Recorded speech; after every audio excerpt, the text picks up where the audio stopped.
real parents, real stories. It's the Meet the Parents podcast.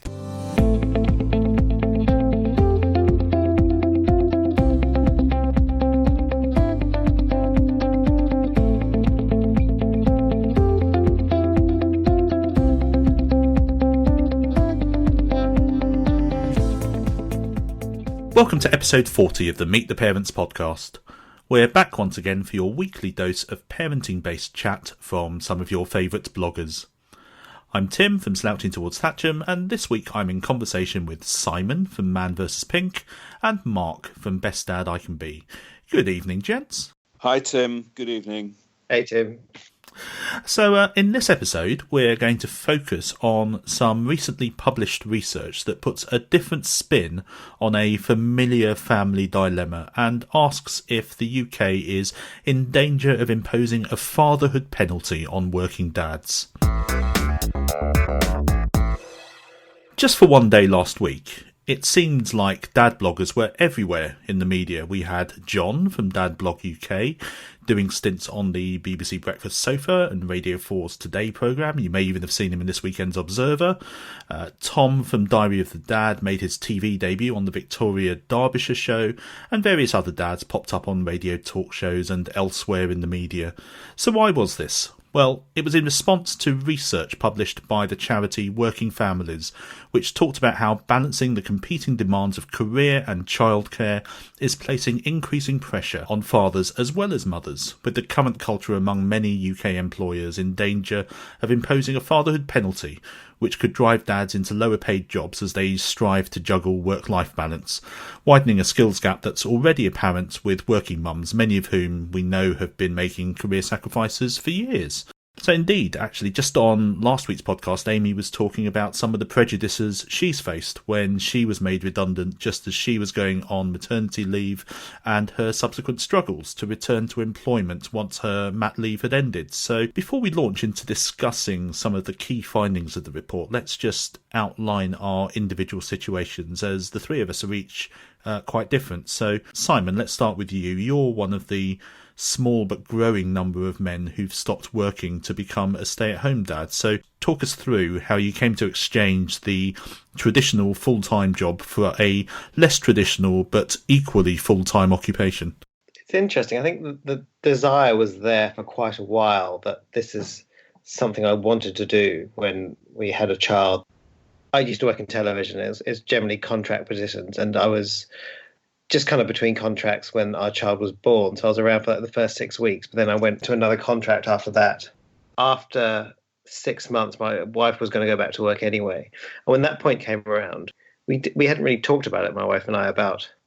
I had this assumption that she wanted me to go back to work, and she had this assumption that I wanted to go back to work. And when we actually talked about it, we both discovered we weren't happy with our baby, 6 months old at the time, being in childcare and one of us not being with her. And we kind of talked about it, and she was by far and continues to be the higher wage earner. And we just kind of made a decision that I would stay home, with our baby at the time. And that's pretty much how it happened. It was quite a pragmatic decision, but also one we both felt comfortable with at the time as well. My wife was very keen at the time to go back to work. I was quite keen to be home with our daughter. Yeah, so that was now, about 4.5 years ago or so, wasn't it? Yeah. I take it there were no regrets. Yeah, there are no regrets, but it's become, as time's gone on, there's been attempts for me to get back into the workplace, let's put it that way, and it's been difficult at times. A few scenarios have just not kind of worked out. I'm happy. I love being a stay-at-home dad. That's not the thing. I have nothing to measure it against about is my experience any more so than a mother in the same position trying to get back into work. It feels I have to explain a lot more about what I've been doing in my time. If I say, I've been a father, people are like, almost like you can sense even though they're not shrugging, you can sense a shrug, like, okay, but what have you been doing, kind of thing. Whereas if I might be wrong, but if a mother was in that scenario, it would be kind of implicit, the sort of understanding of what their life has been up to at that point. Yeah, do you find that people are surprised at all when you tell them that you are a stay-at-home dad? And do you ever feel that people look down at you for being one? So got a sense that I have to explain it a bit more if I'm having meetings about work or something about, I've got these responsibilities because I'm the lead parent. I do most of the school run and that kind of thing, and it can be anything. It could be even around blogging, like you might be invited to an event and you've got to explain, no, but I've got pick up at 3 o'clock. I can't do that. I guess on a local level, like when I don't know, go to play groups and that kind of thing. Yeah, sometimes there's an assumption that I'm taking a half day off work or something to do a play group. Or it certainly was initially. Like I was anyway when our daughter was going, quite a regular, so they kind of got to know me. But before that, some people were very surprised. Oh, you're a stay-at-home dad. Oh, and so I remember someone said to me like, "Oh, how progressive." Which I didn't quite know how to react to. It was like, well, maybe. But it was. I don't think anyone looks down on me. And anecdotally, it's interesting when I talk to dads about it, who tend to be working dads. They're really jealous. They're like, I wish I was doing that. I wish I could do that. Yeah, I never get a sense of anyone looking down. Not really. I think there is a sense sometimes that some dads who maybe aren't as engaged have this look of like, well, what do you do all day? Which they wouldn't dare give to a mother. It's funny how that happens, isn't it? Just because you're a dad rather than one of the majority of mums who tend to be the stay-at-home parents. So, I mean, Mark, you made a different type of move several years ago, didn't you? So you traded in being someone else's employee to being self-employed. So, just remind us a little bit about why you did that. The story starts for me when Dan, my eldest, who's 23 now, was about 3 or 4 years old, and at the time I was an employee. I worked in financial services, and the company that I worked for had just been taken over, and there was a sort of get to know the new team meeting arranged, and that meeting was going to be part of a conference in France, and the dates came through for it, and it clashed with Dan's first nativity play. And I thought, I'm not sure that I want to miss my son's first nativity play. And that was the catalyst for me. I made the conscious decision that I didn't want to be a parent who turned around and said, I missed my children growing up.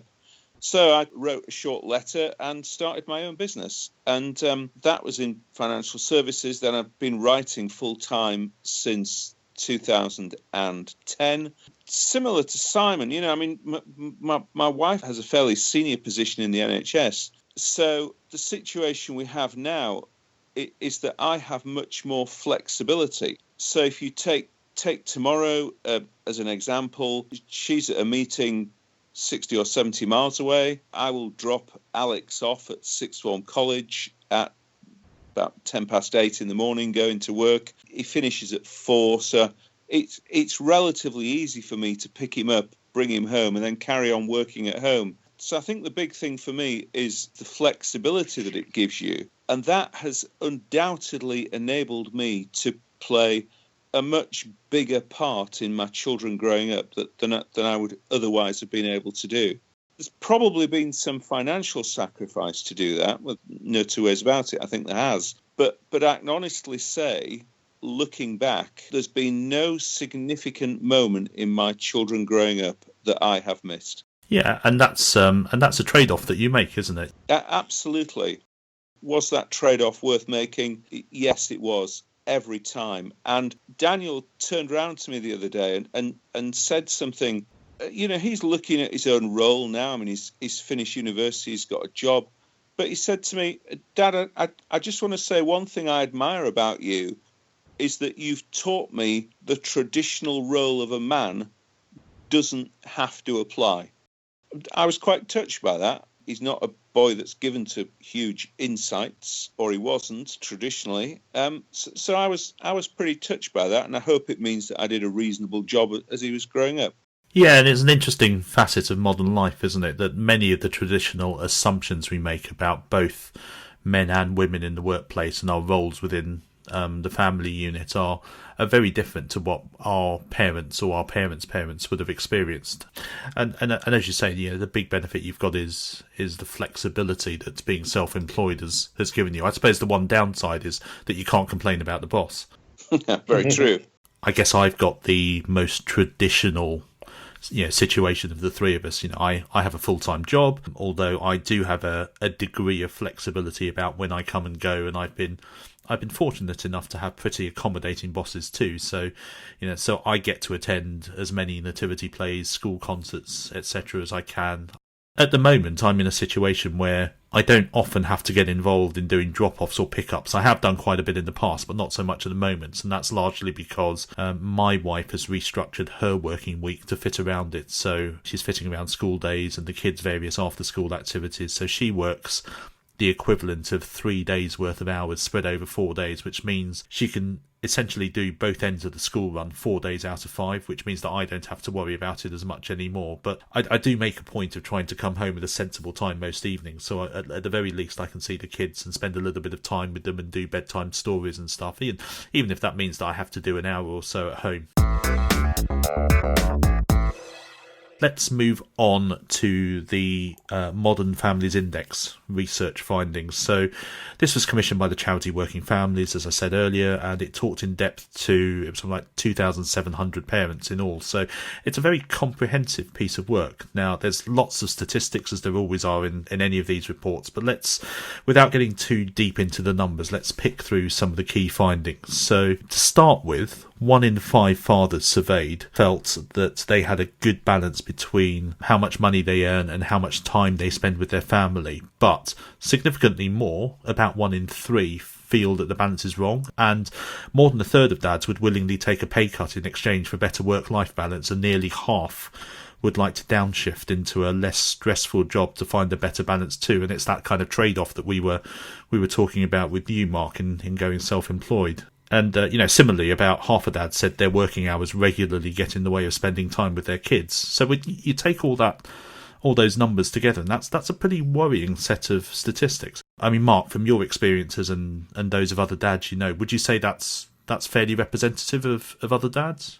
Yes, absolutely. They would represent almost exactly the situation that I find with my friends. And I think now dads are becoming much more aware that not that they want to spend time with their children, but that it's okay and socially acceptable to do that. If I think back to my own father, he went out to work. It was a bit of a revolutionary move when my mum got a job, but that was a very traditional setup, whereas, our relationship has been anything but. Yeah, and Simon, any thoughts on that? The one thing, and the statistics you read out, more than a third would take a pay cut in order to spend more time with their children. And I'm curious in terms of the consequences. Like, would they take a pay cut if it meant they couldn't own a home, or it meant they had to downsize, or it meant taking a longer commute?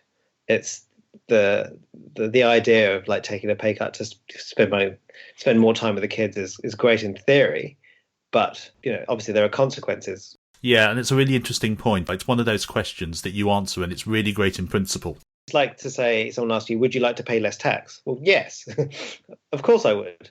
But then, okay, that means, there are, less hospitals, or we can't help the needy as much, or we can't send foreign aid, or, we have to close down a school, or then you're like, oh, well, okay, no, maybe not. I suspect anyone actually following through and making that kind of decision, a lot of that's going to depend on your own circumstances. If you're only earning enough to make ends meet, then that's not really a practical option for you. And but I guess if you've got 2 incomes in the family, and if you're relatively high earning, then I guess you have more options open to you. And it's funny because it's one of those ideas that I kind of occasionally have that random idle thought about, and in principle, would I like to do it? Yes. In reality, would I do it? Yeah, maybe not. And I'm in a much better position than most people. While I'm not a CEO earning hundreds of thousands of pounds a year by any means, I'm senior enough and I earn enough. Downshifting would actually be a viable financial option, as we'd be we're sacrificing discretionary income rather than having to worry about how to put food on the table. And for many people, like I say, that just isn't an option. But would I ever follow through and do it? As attractive as the idea is, ideas in principle are always much easier to do than ideas in practice, aren't they? So if the situation came up, would I do it? Maybe, but it's easier said than done, isn't it? I mean, this thing about bringing work home as well. It's a situation that I find, certainly with a lot of my colleagues, both male and female, that working at home in the evenings and working at home at weekends is something that's almost become not so much a discretionary act, but something that a lot of people feel that they need to do, because they want to get on career-wise, or actually just because that there's so much work on that they feel they need to do it just to keep their heads above water. Maybe we should have a law like the French have just brought in, where I'm not exactly sure what it is, but haven't they just brought a law in that you can't answer work emails after 9 o'clock at night or something like that? Yeah, it's even earlier than that, I think. But yeah, they have made some very strict rules to try to curb the amount of work that people are taking home with them. And of course, people can still voluntarily do so, but that intention to try to curb working at home is certainly there. And then there's getting involved in drop-offs and pickups as well, which I used to do reasonably regularly. I don't really do so much now, but certainly whenever I've done the school run or the nursery run in the past, there've always been a number of dads who I would regularly see at the gates or in the car park. I mean, Simon, have you found when you're out and about with your daughter that you come across other dads looking after their kids, or taking them to playgroups and other activities? Yeah, it's interesting. There's not yet. There was only a handful of other stay-at-home dads in my local area. One of those dads includes Dave, the dad venturer, who also lives here. We kind of bumped into it a few times at various playgroups. But there weren't many stay-at-home dads. And then there's a few different types of working patterns with people. So sometimes dads who are teachers I would kind of come across at playgroups, and a musician, for instance, or an actor. The people that do kind of like different kind of working hours and different kind of contracts and things, would tend to pop up, and that's kind of an interesting thing. It's interesting. One of the happiest, more satisfied dads I know in terms of how they're balancing their work and life is a teacher, because he gets all the school holidays. He's around the same time. His daughter just started school as well, but he's around all those times, and that's kind of enough for him to feel like he's very heavily involved, as opposed to others who just kind of might do the occasional pick up or drop off. The only other ones I know who've seen that happy are the ones that have elected to maybe switch to 4 days a week. So in all intents and purposes, I will see them that one day a week, and I know they'll be around, and whether now it's at school or before it was when we're doing playgroups and stuff. But definitely being a stay-at-home dad, I'm in the minority. I did all the kind of play groups and things around here, and I actually helped run one of them, and I would often be the only man in the room of 30 parents and plus children, which is fine. It doesn't bother me as such. It's more of a observation. Generally, the people I talked to were happy about having a male in the environment. That was one of the interesting things becoming a stay-at-home dad, whether there be any kind of resentment or something. And it does depend on the environment you're in. You do get vibes, or when we go to certain play groups, generally like the more conservative ones. But there was one particularly conservative church group around here that I walked in, and no one was kind of willing to engage and talk to me. And it was interesting that I spoke to some others, other groups, and they actually felt the same. I think it was more a resentment of, or a lack of interest in engaging with outsiders. Being a dad was another way of making me an outsider, I suppose. Mothers I come across are actually very keen to engage with me, because it's a nice point of difference. Yeah, and it's good that you can be the only dad in a room full of 30 mums, or one of a very small number of dads at best, and that you don't feel excluded. No, not at all. And in fact, there's certain more friends I've made through that, and partly was that they felt the same isolation that I thought I would have as well. They felt as apart from a certain subset of mums and parents. I mentioned flexible working a little bit earlier. Now, according to the research, 7 out of 10 dads now work flexibly to help them fulfil childcare responsibilities, which on the face of it sounds great. But at the same time, half of working dads also say that their work-life balance is increasingly a source of stress, and about a third say that they feel burnt out regularly, which is a bit of a dichotomy, isn't it? So, Mark, any thoughts about what's going wrong? I must say that the times that I've felt burnt out is when my wife's gone away and left me in sole charge of the children. I I always used to think that being in charge of the children was harder than a day at work by a factor of about 4. Vodafone did a survey on flexible working, quite an extensive survey in both the UK and the US, surveying about 800 companies, particularly small, medium-sized companies. They found that companies that did offer flexible working had higher productivity, much greater job satisfaction, higher retention rates, just everything you can name, than companies that followed the traditional model of 9 to 5. So it's a shame, I think, that more companies don't offer flexible working, because it's almost a win-win. It's a win for the parents, and it's a win for the companies. There's a client I've got, very successful business, superb flexible working. None of their staff ever miss anything important. And the proof is in the pudding. The company goes from strength to strength. Perhaps it's in the hands of the employer. I mean, that's a point that I would make, that the guy that runs the company is in control of his own diary. And, if he gave a little bit, perhaps more thought to everybody else's diary, everybody might benefit. Sarah Jackson, who's the chief executive of the Working Families charity, kind of highlighted something similar, and she said that to prevent a fatherhood penalty emerging in the UK and help tackle the existing motherhood penalty, employers really need to ensure that work is designed in a way that helps both women and men find a good work-life fit, and making roles flexible by default rather than being an option suddenly becomes something that's potentially really important. Absolutely agree with that. And if employers want to attract the most talented people, then the most talented people are increasingly going to demand flexible working. And I agree. I think flexible working is great in principle. It's now much easier to work from home.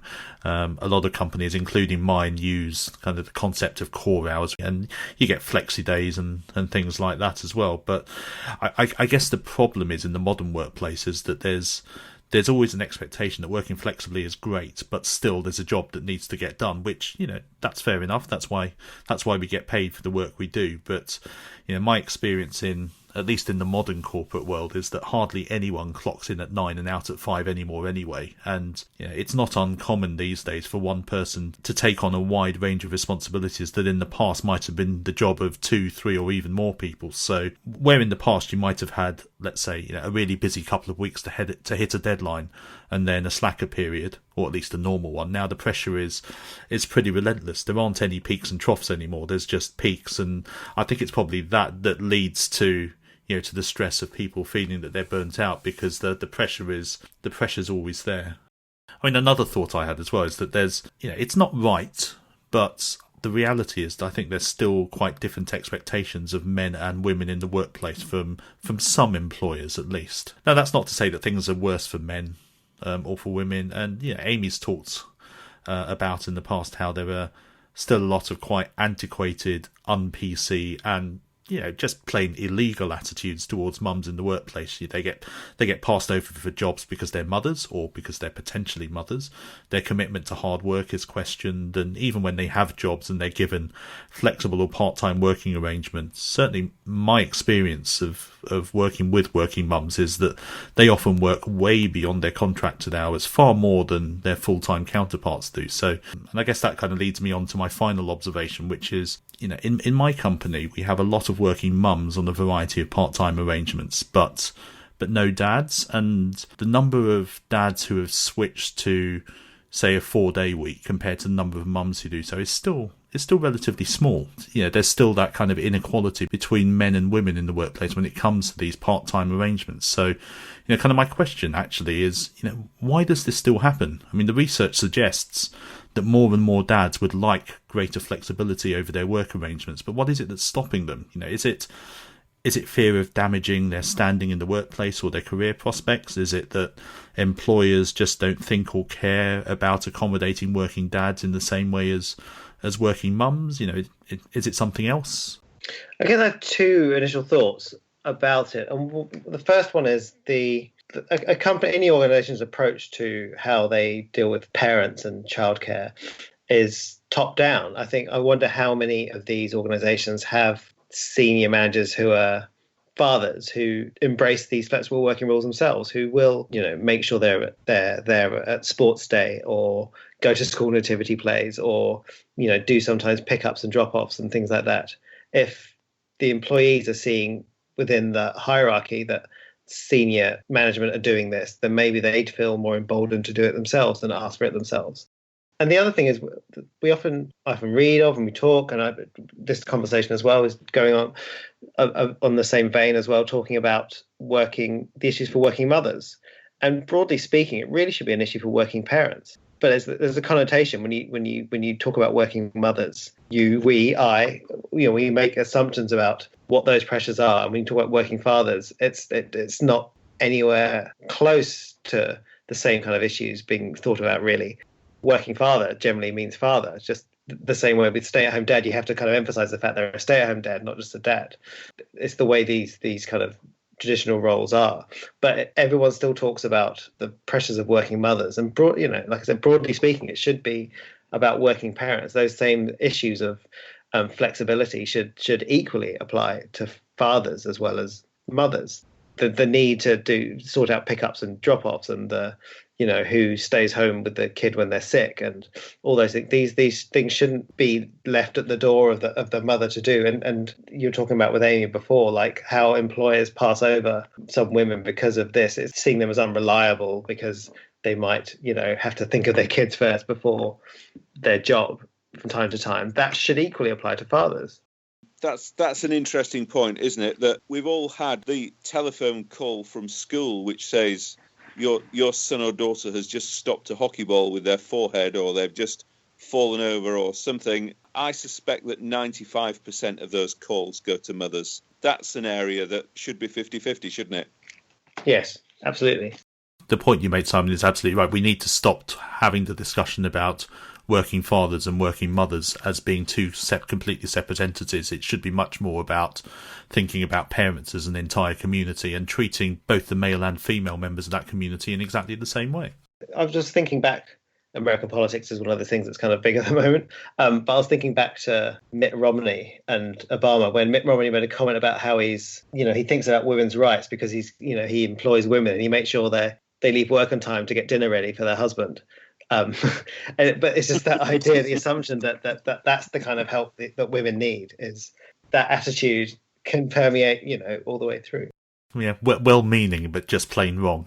Yes.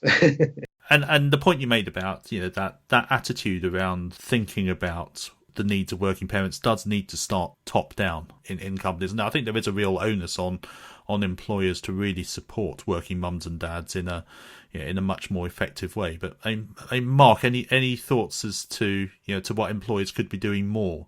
I really do think what I said before about flexible working is the key.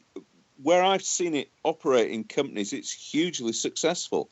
Perhaps it's something to do with our generation of parents that we hopefully have brought up or are bringing our children up to see men and women as just as working parents. And I don't know, but I hope that one of my boys might turn around to me one day and say, look, my wife's going out to work, I'm staying at home.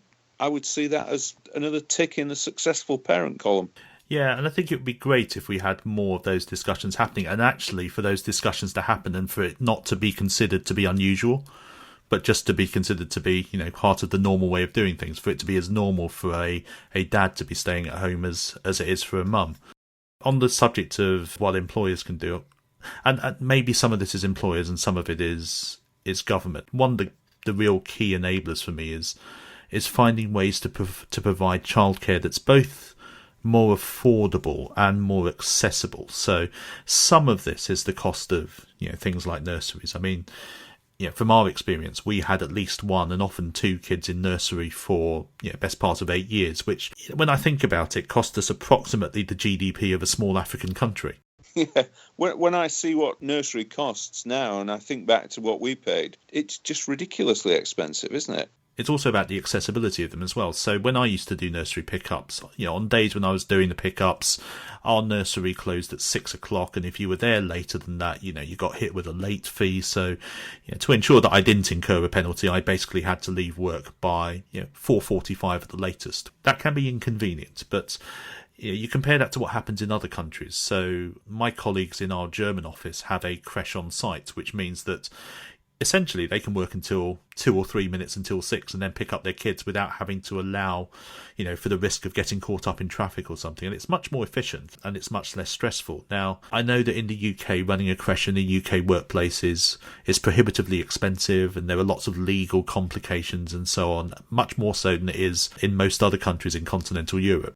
Sure, and obviously small businesses can't do that. Oh yeah, no, absolutely. And but it's one of those things. It would have made such a big difference to me if all I'd had to do was to walk downstairs to pick up the kids at the end of the day, rather than having to hop in the car and drive and cross my fingers that there hadn't been an accident on the M4 and all that kind of stuff. And the end result would have been that I would have worked longer in the office, so good for the business, and been generally less stressed about childcare, which again is also good for the business in the long run. So anyway, those are our thoughts on fatherhood, work and childcare. We've only really scratched the surface of the discussion, but hopefully there's been some interesting points there. And, life is hard enough for both working mums and dads attempting to juggle career and family as it is. And wouldn't it be great if more parents didn't feel that they had to sacrifice career or family?